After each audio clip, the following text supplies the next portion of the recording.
mars dernier, 2022, la police nationale du Burundi a mis la main sur 3 criminels. Ce ne sont pas des criminels ordinaires parce que ce sont des pasteurs d'église. Il s'agit de pasteur Ndikumana Odas, pasteur Mebera Vitar et une certaine Bakira Anne-Marie. Ndikumana Odas, il est dans l'église Faith Miracle Center Church, FMC, et le deuxième, il est dans l'église God News Mission. Et ils sont respectivement représentant légal, vice-représentant légal et trésorière d'une coopérative appelée Dufache Abakiriho. C'est une coopérative qui est dirigée par le premier pasteur de FMC. Et le deuxième pasteur, c'est le vice-représentant légal de cette coopérative, tandis que cette femme est la trésorière de cette coopérative. Et la coopérative a été agréée légalement, régulièrement, et devrait intervenir dans le domaine de l'agri-élevage. Et la coopérative est agréée depuis le mois de mai de l'année passée. Et elle a son siège à mairie de Bujumbura, à Kanyosha, avec possibilité d'étendre ses activités sur tout le territoire du Burundi. Et la coopérative avait effectivement étendu ses activités à l'intérieur du pays, notamment dans les provinces de Bujumbura rural, de Chibitoke, Bubanza et Ngozi, et dans d'autres localités. Et au lieu de continuer à mettre en œuvre cet objet social, la coopérative a plutôt viré vers l'escroquerie à pyramide. Comment? Elle a mis en place une coopérative, une forme de microfinance appelée Groupement de financement social Ndoza, qui n'a jamais été agréé par la Banque de la République du Burundi, comme c'est l'usage. Et la coopérative a commencé à collecter de l'argent au sein de la population à travers les enseignements qui ont été dispensés via ces 2 églises. Et dans les églises, on demandait à la population de payer l'argent pour pouvoir récupérer le triple en seulement un mois. Et pendant ce laps de temps, la coopérative, le groupement financier illégal avait déjà collecté 1 milliard de francs burundais. C'est la somme qui se trouve maintenant sur les comptes de ce groupement financier illégal. Et la somme a été vérifiée par nos enquêteurs. Et apparemment, les pasteurs s'apprêtaient à se volatiliser avec ce montant. Ils en étaient maintenant à 1 milliard de francs burundais qui provient de beaucoup de personnes, autour de 400 membres de cette coopérative.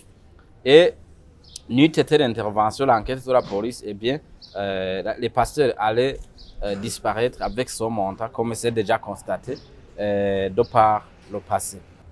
Suite à cette situation, nous voudrions en appeler à la population de rester toujours, de redoubler de vigilance face à ces cas d'escroquerie à pyramide.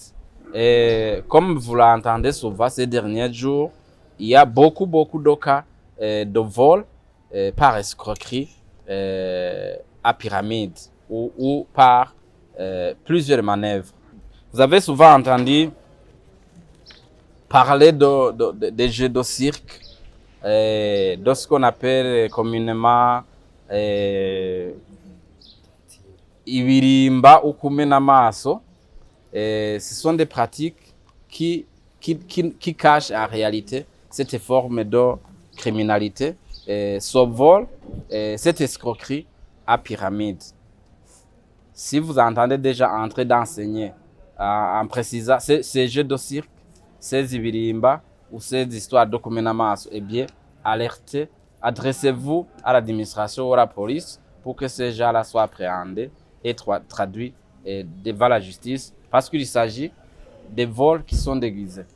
Et c'est dommage que la police continue à recevoir beaucoup de plaintes des victimes, des gens qui ont été victimes de ces agissements, alors qu'elle ne cesse de répéter, alors qu'elle ne cesse d'alerter la population sur ces nouvelles formes de criminalité. Pour les victimes de cette escroquerie, donc ceux-là qui avaient déjà donné leur argent dans l'espoir qu'on devrait qu'ils devraient gagner le triple, eh bien, ils peuvent s'adresser à la justice, donc au parquet de Muha. C'est là où le dossier va être déféré maintenant. Ils peuvent aller au niveau de ce parquet-là qu'ils demandent, pour pouvoir demander de l'argent, parce que, comme vous l'avez constaté, effectivement, l'argent n'est pas encore dilapidé, n'est pas encore volé. La police l'a déjà constaté au niveau des comptes de cette église. Eh bien, les victimes peuvent dès demain s'adresser au parquet de Mukaza pour pouvoir aller réclamer leur argent. Et l'autre constat malheureux est que c'est le profil ou la qualité des auteurs de ces actes criminels.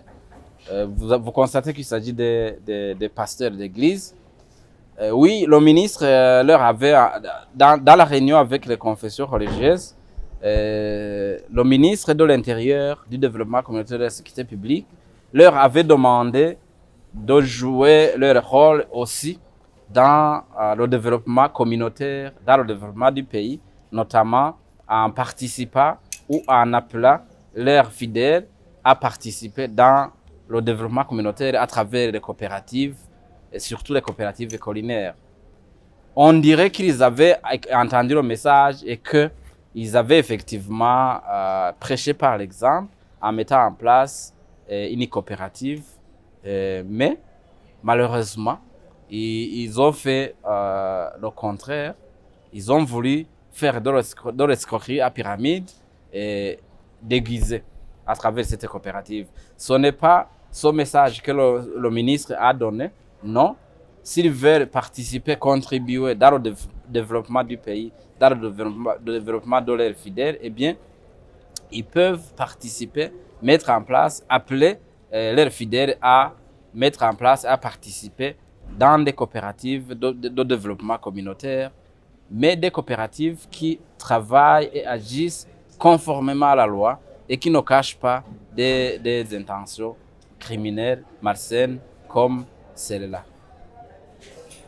Et pasteur, tant qu'on y est, effectivement, ces derniers jours, vous avez entendu qu'il y a deux pasteurs de l'église Ezebu et Ezebu qui ont été assassinés, fusillés par des criminels. Et au moment où je vous parle, l'enquête a immédiatement commencé après la commission de ces crimes atroces. Et au moment où je vous parle, plusieurs suspects ont été déjà appréhendés. 3 pasteurs ici à mairie de Bujumbura et 8 autres pasteurs dans la province, à Nyanzarak, dans la province de Makamba, pour de plus amples enquêtes relatives à cet assassinat lâche.